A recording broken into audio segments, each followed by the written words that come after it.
এখন তো মানুষ নির্বাচনের নাম দিয়ে যাচ্ছে, হিন্দুদের মেলাতে যাচ্ছে, হিন্দুদের মন্দির ঠিক করে দিচ্ছে, কত কি করছে। কি দেখাতে চাও? আর তুমি তার পিছু পিছে ঘুরো। যখন তোমাকে আমি দেখি ঘুরতে, আমি গাড়ি নিয়ে যাই, তোমাকে দেখি যে তুমি পিছনে পিছনে মোটর সাইকেলে ঘুরছো আর মিছিল করছো, তখন তোমাকে এত ঘৃণা করি আমি। তোমার চেয়ে আমার কাছে খারাপ মানুষ আর কেউ থাকে না। তোমার চরিত্র আমার কাছে এত খারাপ।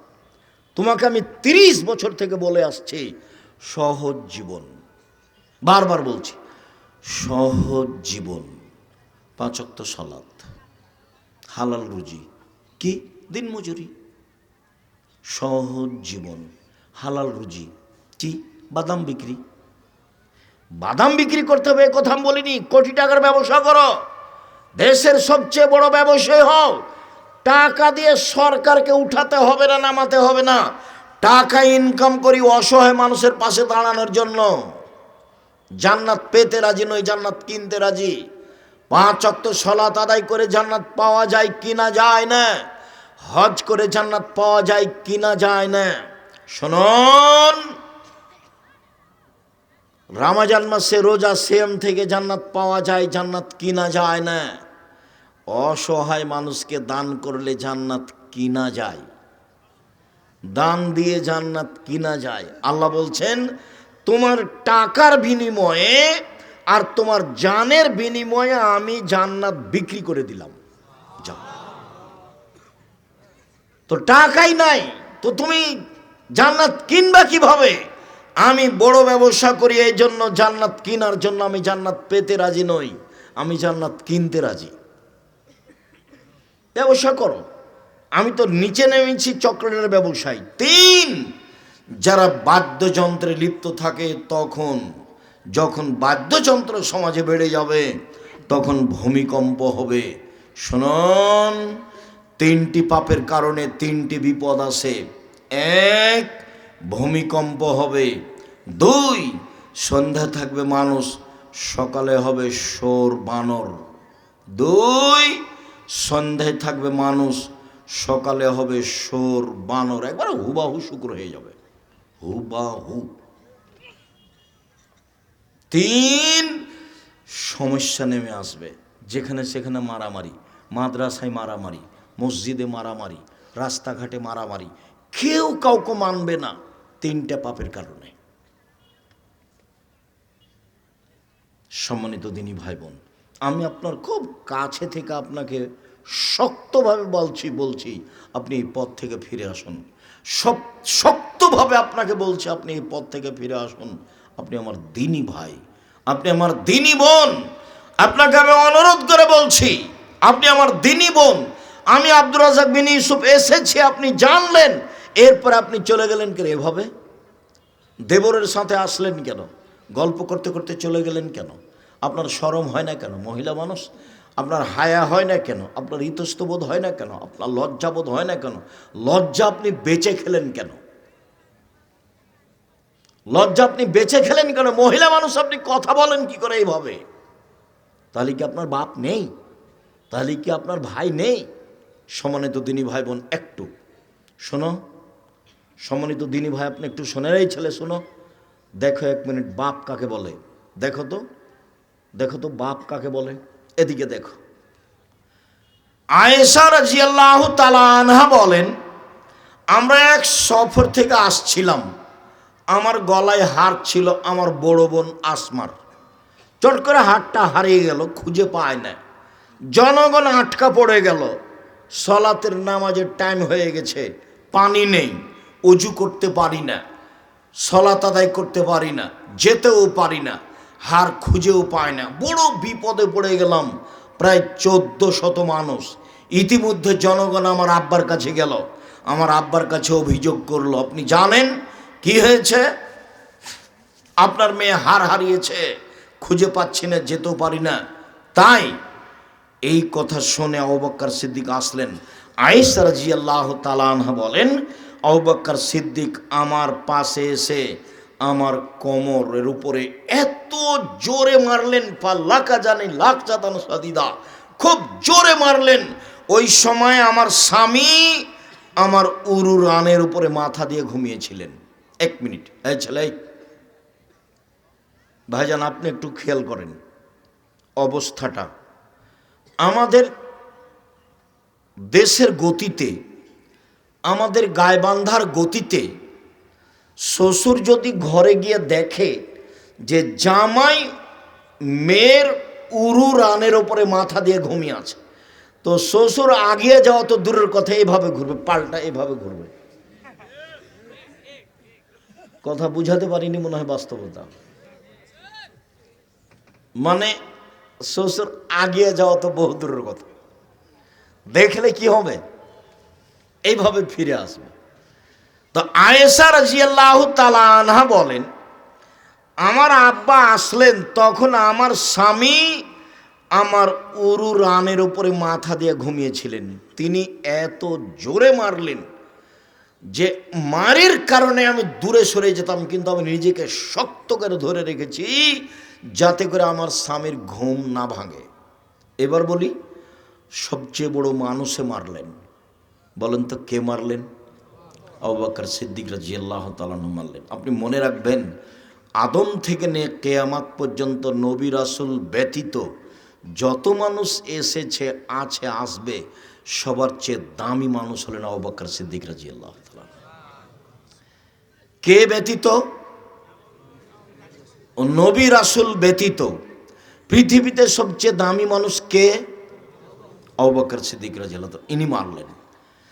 সবচেয়ে দামি মহিলাকে মারলেন, একবারে মা হাওয়া থেকে নিয়ে কিয়ামত পর্যন্ত যত মহিলা এসেছে, আছে, আসবে, সবার চেয়ে দামি মহিলাকে মারলেন। কাকে মারলেন? আয়েশা রাদিয়াল্লাহু আনহা মারলেন। সবচেয়ে বড় মানুষের সামনে মারলেন, নবী রাসূল নির্বিশেষে, জনগণ নির্বিশেষে, সবার চেয়ে দামি মুহাম্মদ সাল্লাল্লাহু আলাইহি সাল্লাম, তার সামনে মারলেন। বিবাহদারী মেয়েকে মারলেন। বিবাহদারী ভাষা বুঝেন কি? বিবাহদারী মানে বিবাহিতা মেয়ে। বিবাহিতা মেয়েকে মারলেন মানে মেয়ের কি হয়ে গেছে? বিবাহ হয়ে গেছে। বিবাহিতা মেয়েকে মারলেন। পূর্ণ যুবতী মেয়েকে মারলেন। জামাইয়ের সামনে মারলেন। দিন দুপুরে মারলেন। প্রায় 1400 মানুষের সামনে মারলেন। হাত দিয়ে মারলেন। সবচেয়ে বড় মানুষে মারলেন।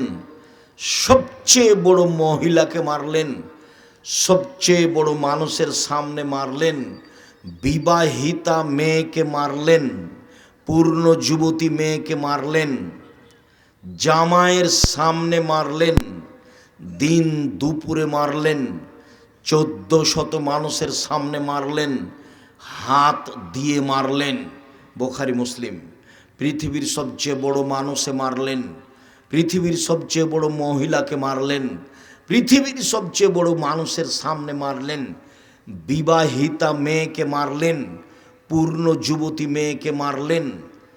জামাইয়ের সামনে মারলেন। দিন দুপুরে মারলেন। খোলা মাঠে মারলেন। প্রায় 1400 মানুষের সামনে মারলেন। হাত দিয়ে মারলেন। এত বড় বাপে এত বড় বেটিকে এত বড় মানুষের সামনে মেরে দিলেন। ভুল কোথায় হারখান হারিয়ে গেছে খেয়াল করেননি, এই জন্য মেরে দিলেন। আর আপনার মেয়ে এই বক্তব্য শুনতে এসে হে করে দোকানে ঘুরে বেড়াচ্ছে, হেঁটে বেড়াচ্ছে, জিনিস কিনছে, আপনি তাকে একটা ধমকও দিতে পারেন না। আপনি আবার বাপ? ছি, আপনার মতো বাপ বেঁচে থাকার চেয়ে মরে যাওয়া ভালো। জামিয়া সালাফিয়া আপনার মেয়ে লালন পালন করবে, সমস্যা নেই ইনশাল্লাহ। বাংলাদেশের সবচেয়ে বড় প্রতিষ্ঠান জামিয়া সালাফিয়া, যেটা রাজশাহীতে আছে, সেটা প্রায় 50 বিঘা জমির ওপরে।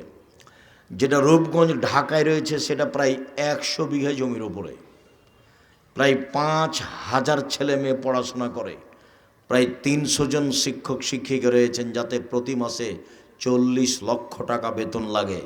শিরক মুক্ত প্রতিষ্ঠান জামিয়া সালাফিয়া, বিদাত মুক্ত প্রতিষ্ঠান জামিয়া সালাফিয়া, দলমুক্ত প্রতিষ্ঠান জামিয়া সালাফিয়া, হিংসা মুক্ত প্রতিষ্ঠান জামিয়া সালাফিয়া, দেশের সর্ববৃহৎ প্রতিষ্ঠান জামিয়া সালাফিয়া। 519 জন এতিম আছে, যদি আপনি মারা যান, কালকে জামিয়া সালাফে আপনার ছেলে মেয়ে লালন পালন করবে, সমস্যা নাই। 500 জন যদি কালকে ঢুকে, কোনো সমস্যা নেই ইনশাআল্লাহ। আপনার ছেলে মেয়েকে লালন পালনের জন্য জামিয়া সালাফের জিম্মেদার। আপনার মতো বাপ বেঁচে থাকার প্রয়োজন নেই। আপনাকে আমি কষ্ট দিতে আসিনি। সম্মানিত দিনী ভাই বোন, আপনার কারণে আপনার ছেলে মেয়ে জাহান্নামে চলে যাক, সেটা আমি চাইনি। আল্লাহ রাসূল বলছেন, কুল্লুকুম রাইন ও কুল্লুকুম মাসউলুন রায়াতিহি। প্রত্যেকেই নিজ নিজ দায়িত্বশীল, তার দায়িত্ব সম্পর্কে বিচারের মাঠে জবাব দিতে হবে। অল ইমামুন নাস আলান নাস রাইন ও মাসউলুন রায়াতিহি। যে দেশের নেতা, তার নেতৃত্ব সম্পর্কে জবাব দিতে হবে। অরাজুর রাইন ফি আহলে বাইতিহি। যে বাড়ির মালিক, ছেলে মেয়ের পিতা, স্ত্রীর স্বামী, তাকে বিচার মাঠে জবাব দিতে হবে। অল মারাত রায়ে। যে ছেলে মেয়ের মা, যে আপনার স্ত্রী, যে বাড়ির দায়িত্বশীল মহিলা, তার পুরো পরিবার সংসার সম্পর্কে জবাব দিতে হবে। ও আব্দুর রাজুলের আইন। যে কাজের মেয়ে, কিষান, কামলা, তাকে তার দায়িত্ব সম্পর্কে জবাব দিতে হবে বিচারের মাঠে। কেউ যদি জবাবে পরাজয় হয়, তাহলে ফলাফল ভালো হবে না। জাতির জন্য বোঝা কেন? চাঁদাবাজি করে তোমাকে খেতে হবে কেন? তুমি নিম্ন শ্রেণীর মানুষের পিছনে দৌড়াও কেন? 100 খান মোটর সাইকেল নিয়ে ইতর শ্রেণীর মানুষের পিছনে দৌড়াও কেন? আল্লাহ রাসূল বলছে, ও লোকা ইবনে লোকা, ও নেতা মানে ও লোকা ইবনে লোকা, ও অধমের সন্তান অধম, ও গাইবান্ধার ভাষায় ও ভেন্ডার বাচ্চা বেন নয়। আমি তার নাম নিই না, তুমি তার সাথে দৌড়িয়ে বেড়াও পিছিয়ে পিছিয়ে 1000 খান মোটর সাইকেল নিয়ে, আমি তার নামটা নিই না। গাইবান্ধার ভাষাতে আল্লাহ রাসূল বলছেন, ও ভেন্ডার বাচ্চা বেন নয়।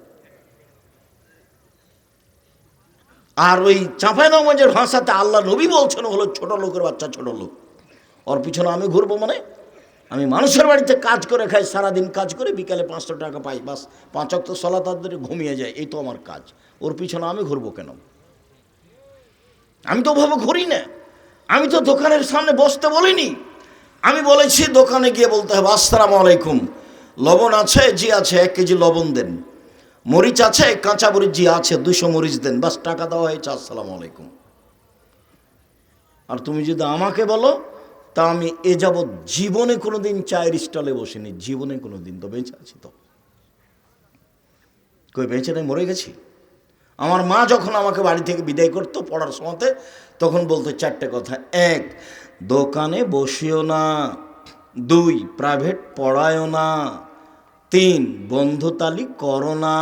4, মানুষের বাড়িতে খায়ও না। আমার মা পিছে পিছে হাঁটতেন আর বলতেন, 1, দোকানে বসিও না। 2, প্রাইভেট পড়ায়ও না। 3, বন্ধুতালি করো না। 4, মানুষের বাড়ি দাওয়াত খায়ও না। এভাবে আমার মা বলতেন আর পিছে পিছে হাঁটতেন। তুমি দোকানে বসে আড্ডা পিটো কেন? ওই যে এখন দেখো আড্ডা পিটছে।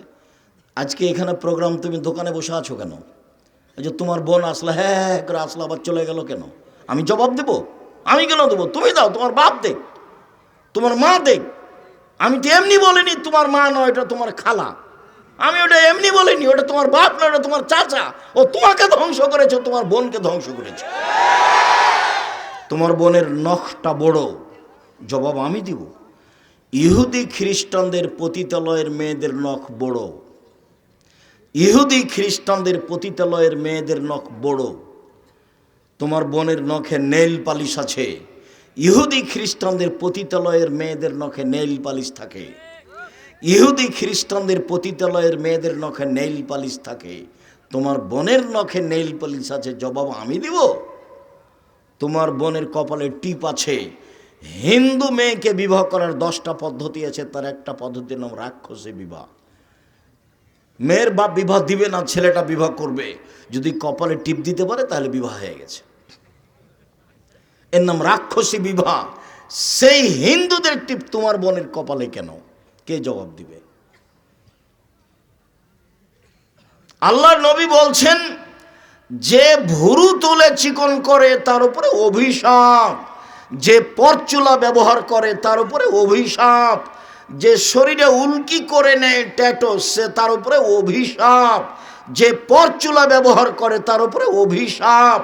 রাসূল সাল্লাল্লাহু আলাইহি সাল্লাম বলছেন যে দাঁত ছিলে চিকন করে তার উপরে অভিশাপ। সব তোমার বন করছে, জবাব আমি দেব? আমি কেন দেবো? এই জবাব তো আমি দেব না। রাসূল সাল্লাল্লাহু আলাইহি সাল্লাম বললেন, পৃথিবীর মানুষ শোনো, একবার বললেন যে তাহাজ্জুদ পড়ো, আমাকে সাহায্য করো, সাথে নিয়ে থাকবো। আর এখন বলছেন শোনো, সত্যবাদী ব্যবসায়ীরা নবীর সাথে থাকবেন। আবার বলছেন শোনো, কেউ যদি দুইজন মেয়ের লালন পালন করে, সেই পিতার আমি জান্নাতে একসাথে এভাবে থাকবো। দুইজন মেয়ের লালন পালন। তখন কি লালন পালন? তখন বলছেন, এক, আল্লামাহুন্না, মেয়েকে বিদ্যা শিখিয়ে দিল। দুই, আদ্দাবাহুন্না, শিষ্টাচার শিখিয়ে দিল। হ্যাঁ করে আসলে চলে গেল, এটা শিষ্টাচার? ওই যে গল্প করছে এখন, এটা শিষ্টাচার? ওই যে দোকানে বসে জিনিস কিনছে দাঁড়িয়ে, এখন এটা শিষ্টাচার? বলো, এটা ও বাপ, ওর বাপ বাপ নয়। এই জন্য বলছে, এই মেয়ে শোনো, এই মেয়ে, তোমার বাপকে চাচা বলিও। তোমার বাপকে আমি পশু প্রাণী মনে করি। এই, তোমার বাপকে আমি পশু প্রাণী মনে করি। কষ্ট নিও না, আমি তোমাকে কষ্ট দিতে আসিনি।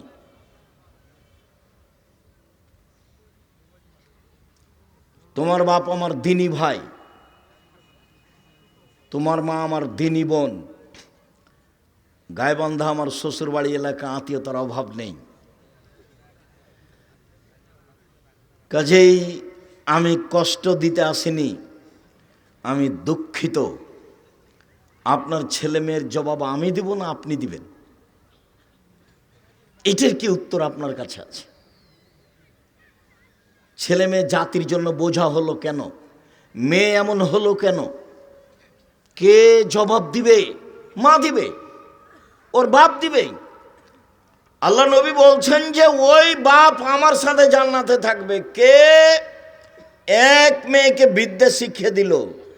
দুই, শিষ্টাচার শিখিয়ে দিল। বলো তো, ওই ফ্যাশন বোরকা পরে ভ্যানিটি ব্যাগ হাতে করে চলে যাওয়া বাজারে, এটাই কি শিষ্টাচার?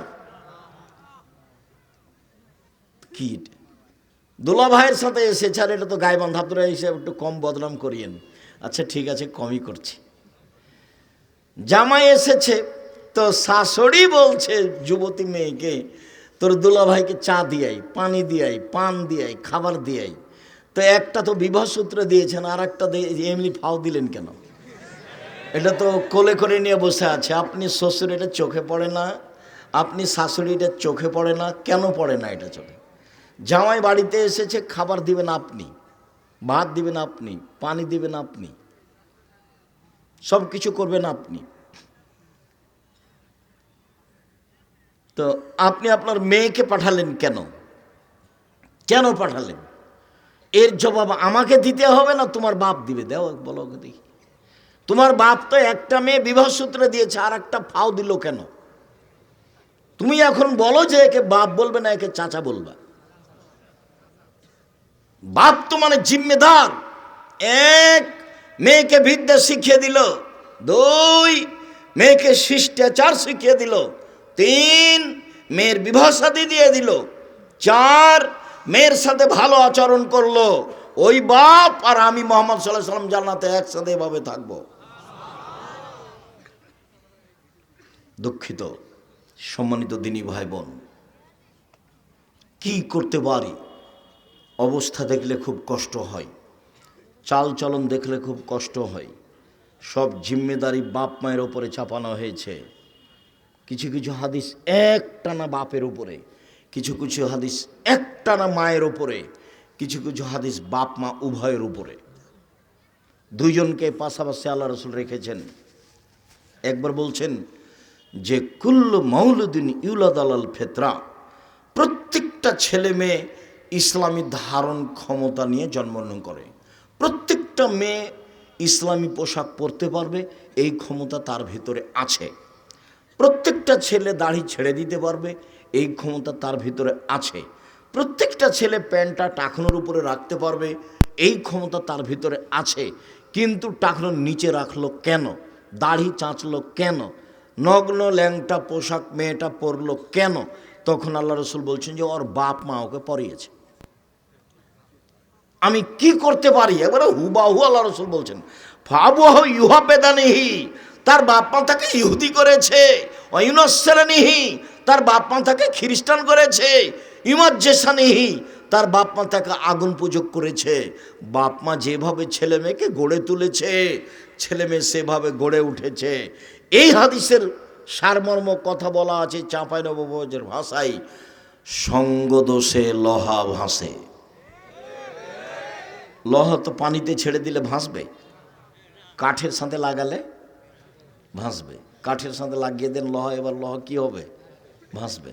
সঙ্গদোষে লোহা ভাসে, এ হাদিসের তরজমা আল্লাহ রসুল বলেছেন। মানে বাপ মাকে একসাথে বললেন যে তুমি তো তোমার ছেলে মেয়েকে ইহুদি করেছো, খ্রিস্টান করেছো, আগুন পূজক করেছো, ছেলে মেয়েকে যেইভাবে তোমরা দুইজন গড়ে তুলেছ সেইভাবে গড়ে উঠেছে। ওই যে ছেলেটাকে গুলি মারা হয়েছে, ওর মায়ের ঘটনা শোনো, কোন সময়তে মানে আজানের পরে গেলে পিটাবে ওর মা। দেখো ওদের বিবরণে, এশার সলাতের পরে যদি বাড়িতে ঢোকে তাহলে ওর মা কী করবে? পিটাবে। ওইটা মার, তোমার মা নয় এটা। ওই যে তোমার বোন হ্যাঁ হ্যাঁ করে চলে গেল হাসতে হাসতে, ওর মা নাই? ও কি হিন্দু মেয়ে নাকি? ও কি খ্রিস্টান মেয়ে? তো এভাবে গেল কেন? ওর মা নাই, ও এমনি এসেছে দুনিয়াতে। তো কি মা? ও কি মা? মা কাকে বলে? রাসূল সাল্লাল্লাহু আলাইহি সাল্লাম এক টানা মহিলাকে বলেছেন, মাকে বলেছেন এক টানা। যেমন আগের হাদিসটা বললেন এক টানা বাপকে। এক, বিদ্যা শিখিয়ে দিল বাপ। দুই, শিষ্টাচার শিখিয়ে দিল বাপ। তিন, মেয়ের সাথে ভালো আচরণ করলো। চার, বিবাহ দিয়ে দিল। তাহলে সেই মেয়ের পিতার আমি জান্নাতে একসাথে থাকবো। সবটুকুই বাপের জন্য। এবার দেখেন সবটুকু মায়ের জন্য। যেটা বলতে যাচ্ছি সেটা খুব ভালোভাবে জানা আছে। জাবের রাদিয়াল্লাহু তাআলা আনহু বলেন, সফর থেকে আসছিলাম, আমরা মদিনায় ঢুকবো। তখন আল্লাহ রসুল বলে, এই থামো থামো, সবাই এখানে থাকো, আমরা সকালে মদিনায় ঢুকবো। তখন জাবের রাদিয়াল্লাহু তাআলা আনহু বললেন, আল্লাহর নবী, আমি নতুন বিবাহ করেছি, আমাকে বাড়ি যেতে অনুমতি দেন। তখন আল্লাহ রসুল বলছেন সাল্লাল্লাহু আলাইহি সাল্লাম, ও তুমি নতুন বিবাহ করেছো? তো কুমারী মেয়ে বিবাহ করেছো না তালাক প্রাপ্তা মেয়ে বিবাহ করেছো? তো জাবের রাদিয়াল্লাহু তাআলা বললেন যে তালাক প্রাপ্তা মেয়ে বিবাহ করেছি, বেশি বয়সের মেয়ে বিবাহ করেছি। কেন? কম বয়সের মেয়ে কেন বিবাহ করলে না? তুমি তার সাথে খেলতে, ও তোমার সাথে খেলতো। তুমি কুমারী মেয়ে কেন বিবাহ করলে না? তুমি তার সাথে খেলতে, ও তোমার সাথে খেলতো। এই পর্যন্ত আল্লাহ রসুল বললেন। তখন জাবের রাদিয়াল্লাহু তাআলা বলছেন, আল্লাহ নবী শোনেন, আমার আব্বা উহুদের যুদ্ধে শহীদ হয়েছেন, 9 জন মেয়ে রেখে আমার 9 জন বোন আছে। আল্লাহ নবী শোনেন, আমার আব্বা উহুদের যুদ্ধে শহীদ হয়েছেন, 9 জন মেয়ে রেখে আমার 9 জন বোন আছে। আকরাহুনা তাযাওয়াজা মিসলাহুন্না, ওদের সমবয়সের কম বয়সের মেয়েকে বিবাহ করা পছন্দ করিনি 4টা কারণে। বেশি বয়সের মেয়ে বিবাহ করেছি 4টা কারণে। আমার বোনদের সমবয়সের মেয়েকে বিবাহ করা পছন্দ করিনি 4টা কারণে। বেশি বয়সের মেয়ে বিবাহ করেছি 4টা কারণে। এক, লিতুআল্লিমাহুন্না, আমার স্ত্রী যেন আমার বোনদেরকে বিদ্যা শিখাতে পারে। দুই, অলে তুরাজ্জালাহুন্না, আমার স্ত্রী যেন আমার বোনদেরকে শিষ্টাচার শিখাতে পারে। শিষ্টাচার কি জিনিস? শিষ্টাচার কি জিনিস? তুমি বলো। যে দোকানে দাঁড়িয়ে জিনিস কিনছে এটাই শিষ্টাচার, তুমি বলো। এই যে ল্যাংটা হয়ে চলে যাচ্ছে প্যান্ট পরে স্কুলে, এটাই শিষ্টাচার, তুমি বলো। নগ্ন পোশাক পরে স্টেজে চলে যাচ্ছে স্কুলে, তুমি বলো এটা শিষ্টাচার। বড় মোবাইলে তোমার বোন দিন রাত ল্যাংটা মেয়ে দেখছে, পুরুষ দেখছে, বলো এটাই শিষ্টাচার। আরে মানুষ পশু প্রাণী হয়ে গেলেও তার ওখানে বুঝে যে এটা খারাপ। তুমি তো বলতে পারবে না এটা শিষ্টাচার। তাহলে হচ্ছে কেন? আমি বেশি বয়সের মেয়ে বিবাহ করেছি যাতে করে আমার স্ত্রী আমার বোনদেরকে শিষ্টাচার শিখাতে পারে। তিন, বলে তুরাজ্জালাহুন না, যাতে করে আমার স্ত্রী আমার বোনদের মাথার চুল চিরুনি করে সাজগোজ করে পরিপাটি করে রাখতে পারে। তোমার বোন চুল এলোমেলো করে চলে গেল, জবাব আমি দিব না তোমার মা দিবে। ঢং ঢং করে কামিচ্ছে, চিকন চর খাটো বোরকা পরে চলে গেল, ফ্যাশন বোরকা পরে চলে গেল, ব্যাগ ভ্যানিটি ব্যাগ হাতে করে চলে গেল। ব্যাগ নিয়ে যাচ্ছে কেন তোমার বোন? কেন যাবে? যাবে কেন? তোমার বাপ মরেছে, তোমার মা মরেছে, যাবে কেন? দেখো না তুমি? সম্মানিত দিনী ভাই বোন, আমার স্ত্রী যেন আমার বোনদেরকে পরিপাটি সাজগোজ করে রাখতে পারে। চার, বলে তাকুমা আলাইহিন্না, আমার স্ত্রী যেন আমার বোনদেরকে পাহারা দিতে পারে। তো তোমার মা তো পাহারাদার, তাহলে বলো, এখন হাসছে ওভাবে বসে আছে তোমার বোনটা, তা এটা কি তোমার মা কি পাহারাদার? হাদিস তো বুখারী মুসলিম, কি জবাব আছে এর? জবাব কে দিবে? বক্তৃতার জগৎ একটা প্রায় মিথ্যা জগৎ। শতকরা 95 জন বক্তা মিথ্যুক, শতকরা 98 জন মুফাসসির মিথ্যুক। ধর্মের নামে মিথ্যা কথা বলছে, ধর্ম কি জিনিস তার জানাই নাই। যার থুঁথির জোর সেই বক্তা। জনগণ তো বুঝতে চায় না কোনটা সত্য কোনটা মিথ্যে। জনগণ তো হিসাব করতে পারে না ভালো মন্দ। আমি কি দিয়ে বুঝাতে পারি শিষ্টাচার কি জিনিস, পাহারা কি জিনিস? একটানা মহিলার উপরে চাপিয়ে দিলেন। এক, মাই বাচ্চাকে বিদ্যা শিখাবে। দুই, মাই বাচ্চাকে শিষ্টাচার শিখাবে। তিন, মাই বাচ্চাকে পরিপাটি করে রাখবে। চার, মা বাচ্চাকে পাহারা দিবে। তোমার বোনের হাতে একবার ছোট থেকে পুতুল আছে, বলো তো এটা কোন শিষ্টাচার? তোমাদের বাড়িতে কাঁকড়া আছে শোকেজে, বলো তো এটা কোন শিষ্টাচার? তোমার মা একটা আয়না কিনেছে, সেটা হলো কাতল মাছ, বলো তো এটা কোন শিষ্টাচার? তোমার বাপ একটা পট পায়খানা করা, ছোট তোমার বোনের পায়খানা করা একটা পট কিনেছে, যেটা ঘোড়া, বলো তো সেটা কোন শিষ্টাচার? আর তুমি নিজে দড়িয়ে বেড়াচ্ছ নির্বাচনের নামে, একটা সিগারেট খাবা সেই জন্য, একটা বিড়ি খাবা সেই জন্য। তো বলো এটা কোন শিষ্টাচার? কেন যাচ্ছ? তোমাকে আমি বারবার বলছি এভাবে তোবা করবে, এভাবে বাস দিন মজুরি করে খাই, কাউকে দেখি।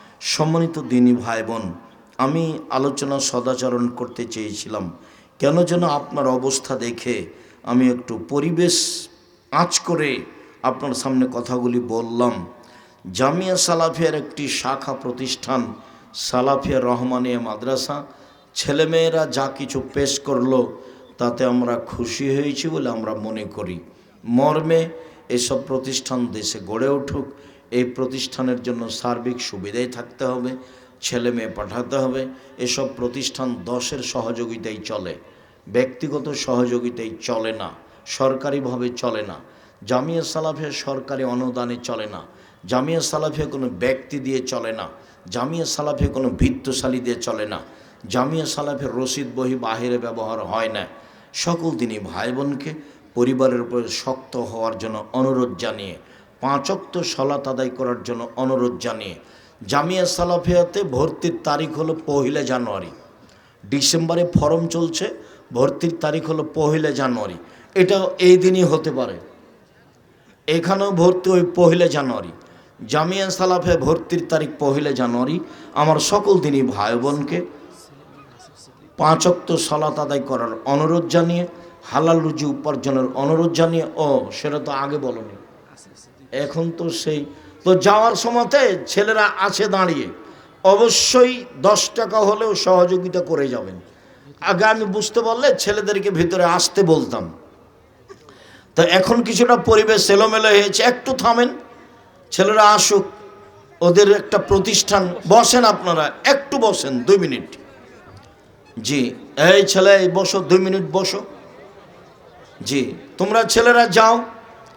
আর আব্দুল্লাহর বই আছে আল্লাহর পথে যাত্রা, যেটা এবছর স্টেজের ডান দিকে আছে। আর আমি যেসব বক্তব্য বলি সব আপনার উপদেশ বইয়ে আছে। ছেলেরা আপনাদের সামনে আসছে, একটু 2 মিনিট থামেন। 10 টাকা হোক, 50 টাকা হোক, 500 টাকা হোক, ছেলেদের হাতে দিয়ে আপনারা যাবেন। আর যাওয়ার সময় সবাই বই পুস্তক নিয়ে যাবেন। আব্দুল্লাহর বই লেখা আল্লাহর পথে যাত্রা, এটা একটা বর্তমান যুগে ব্যতিক্রম বই।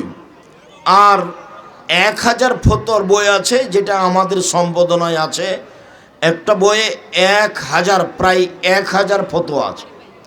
আর সব বক্তব্য আপনি উপদেশ বইয়ে পাবেন। সব বক্তব্য উপদেশ বই থেকে সংগ্রহ করা।